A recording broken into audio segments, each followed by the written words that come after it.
प्रिय पत्रकार साथियों, आज की पत्रकार वार्ता बेहद महत्वपूर्ण इसलिए है कि आज ही के दिन 12 अक्टूबर 2005 को कांग्रेस लिड यूपीए सरकार ने सूचना के अधिकार कानून को पारित किया था। एक अधिकार संपन्न भारत की बुनियाद आदरणीय मनमोहन सिंह जी के नेतृत्व वाली कांग्रेस सरकार, जिसमें हमारा मार्ग प्रशस्त आदरणीय सोनिया गांधी जी करती थी, राहुल गांधी जी की दृढ़ इच्छा शक्ति का प्रतीक था कि हमने अधिकार संपन्न भारत का निर्माण किया।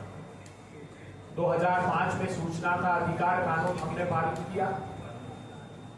2006 में हमने 10 करोड़ आदिवासी परिवारों के लिए जल जंगल जमीन और उनकी आजीविका का कानून वनाधिकार अधिनियम पारित किया।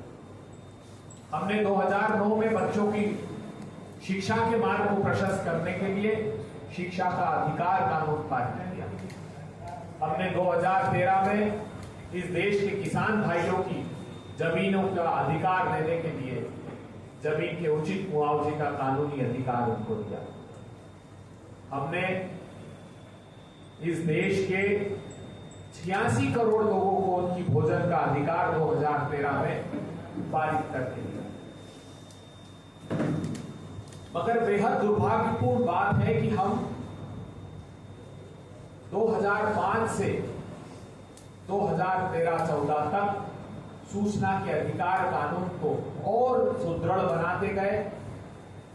पारदर्शी प्रशासन के लिए को ये लगा कि भारत के नागरिकों को यह हक होना चाहिए कि पारदर्शी तरीके से देश में क्या काम किया जा रहा है, ये सूचनाएं उनको मिले। मगर दुर्भाग्यपूर्ण बात है कि 2014 में मोदी सरकार आने के बाद निरंतर सूचना के अधिकार कानून को कमजोर करना प्रारंभ कर दिया गया। 2019 में एक संशोधन इन्होंने किया जिसमें सूचना आयुक्तों और सूचना के अधिकार कानून को कमजोर करके वो अधिकार केंद्र की सरकार में निहित किया। केंद्र की सरकार जो अपने 5 वर्ष का कार्यकाल तय किया था, वो केंद्र की सरकार के पास वो अधिकार आ गए कि वो उनका कार्यकाल कितना सुनिश्चित करे, उनके जो अधिकार है वो केंद्र सरकार सुनिश्चित करने लगा। तो बड़ा हमला 2019 में मोदी सरकार ने सूचना के अधिकार कानून पर किया। उसके बाद digital personal data protection act 2023 में लेकर आए। उसमें आरटीआई एक्ट के सेक्शन 8 को कमजोर कर दिया। ये कहकर कमजोर कर दिया कि जो पर्सनल डेटा है, अगर वो लोकहित में भी है, अगर वो लोकहित के लिए बेहद जरूरी भी है, तो भी उसको जारी नहीं करने का, जाहिर नहीं करने का प्रावधान उसमें जोड़कर सूचना के अधिकार कानून को कमजोर किया। इसके बाद मोदी सरकार ने दूसरी तरह से खेल खेला ताकि भारत के नागरिकों को सूचना न मिले। तो उन्होंने, आप जानकर हतप्रभ रह जाएंगे कि 11 सालों में 7 बार ऐसा हुआ कि सूचना केंद्रीय सूचना आयुक्त का कार्यालय मुख्य सूचना आयुक्त के बगैर 7 बार खाली रहा। रिटायरमेंट के बाद उनके अपॉइंटमेंट्स नहीं किए गए। 11 सूचना आयुक्तों में से आप हतप्रभ रह जाएंगे, 9 पद खाली हैं आज की जब हम पत्रकार वार्ता कर रहे हैं। 4 लाख से अधिक 29 सूचना आयुक्तों के अधीन देश के 4 लाख से अधिक जानकारियां आज भी पेंडिंग है। केंद्र की यूपीए सरकार, कांग्रेस सरकार ने विसिल ब्लोअर प्रोटेक्शन एक्ट पारित किया था ताकि जो समाज के हित में विसिल ब्लोअर हो, उसके अधिकारों को, उसकी जान की रक्षा के लिए उसको प्रोटेक्ट किया जा सके। मगर आप हतप्रभ रह जाएंगे कि उस विसिल ब्लोअर प्रोटेक्शन एक्ट को आज तक मोदी सरकार ने वास्तविकता का धरातल नहीं दिया, उसके रूल फ्रेम नहीं किए, उसको जमीन पर लागू नहीं किया। बिहार की स्थितियां तो इससे भी भयावह और दयनीय। आप जानकर आश्चर्यचकित रह जाएंगे कि यहाँ पूरे सूचना आयुक्तों की नियुक्ति तो की ही नहीं गई है, मगर 2017-18 के बाद सूचना आयुक्तों ने सूचना के अधिकार कानून के तहत जो सेक्शन 25 में अनिवार्य है, अपनी वार्षिक रिपोर्ट देना ही बंद कर दिया। अब प्रदेश के नागरिकों को ये जानकारी नहीं होती कि कितने लोगों ने जानकारी के आवेदन किए, कितनी उसमें से इन्होंने अपीलों को डिस्पोज ऑफ किया, कितनों को जानकारियां प्रदान की, कितने लोग अपील में गए, उन अपील का क्या स्टेटस है। आप चौंक जाएंगे कि औसतन अपील और जानकारी बिहार में 5 वर्ष लगते हैं औसतन। ये बहुत गंभीर आक्रमण सूचना के अधिकार कानून पर है। एक सतर्क नागरिक संगठन की रिपोर्ट ये बताती है कि 23-24 में 25,000 शिकायतें लंबित थी और उसी वर्ष लगभग 11,000 शिकायतें बिहार के सूचना आयुक्तों ने वापस कर दी, जो कि उस वर्ष जो जानकारियां 10,000 मांगी गई थी उससे भी अधिक थी।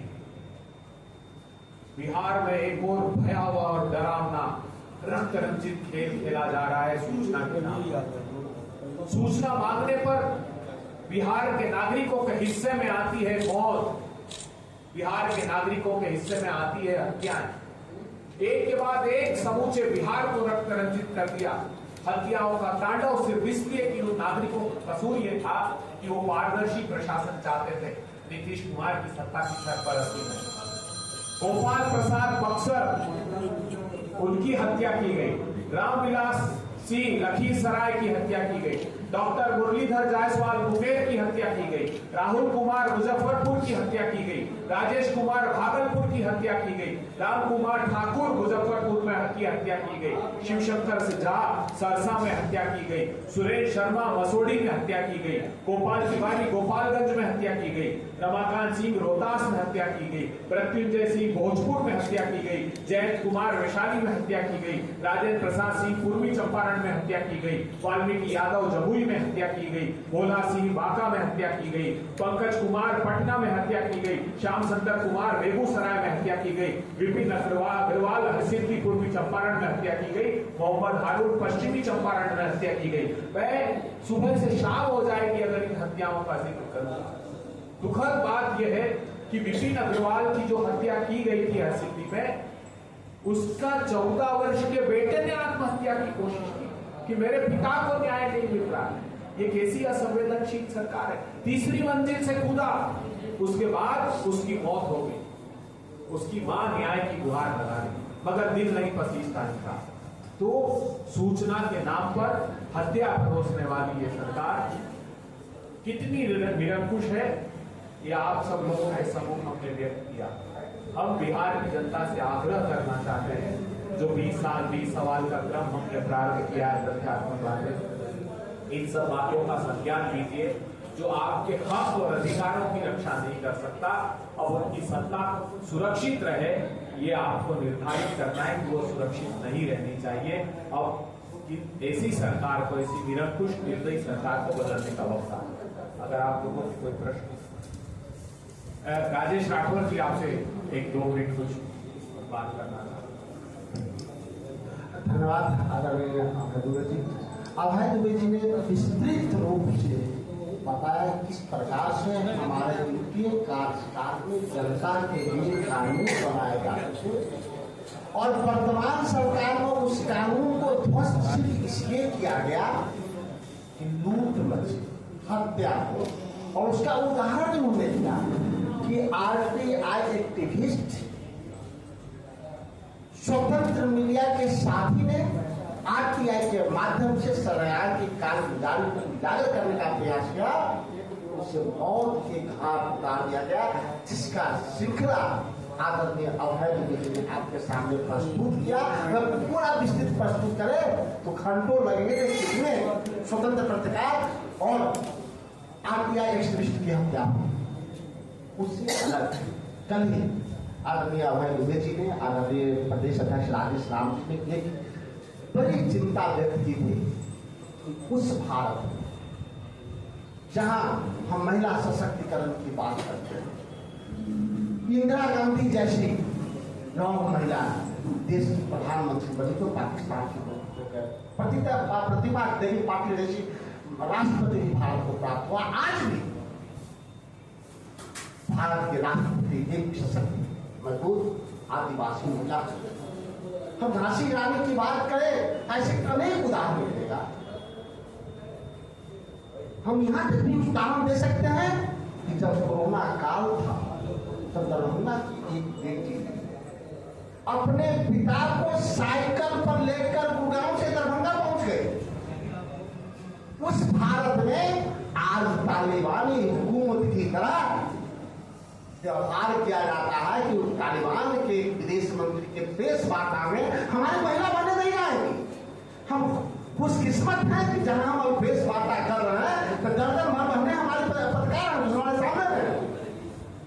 और दुख इस बात का नहीं तालिबानी कानून हटाओ किया, दुख इस बात का है कि देश के प्रधानमंत्री मौन है, दुख इस बात का है कि देश के गृह मंत्री मौन है, दुख इस बात का है देश के विदेश मंत्री मौन।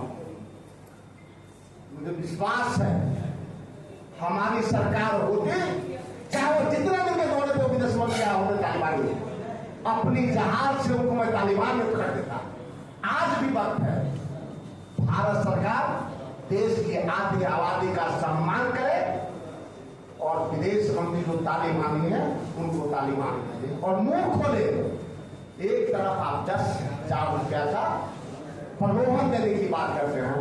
देश की महिला गौरवशाली महिला है, झांसी की रानी को याद कीजिए, लड़ने वाली महिला है, इंदिरा गांधी को याद कीजिए, पाकिस्तान को 2 टुकड़े करने वाली महिला है। आप उनको तालिबानी विदेश मंत्री से अपमानित करते हैं। अब तक वो वापस नहीं गए हैं, प्रधानमंत्री मुंह नहीं खोले हैं, प्रधानमंत्री देश की आधी आबादी से माफी मांगे।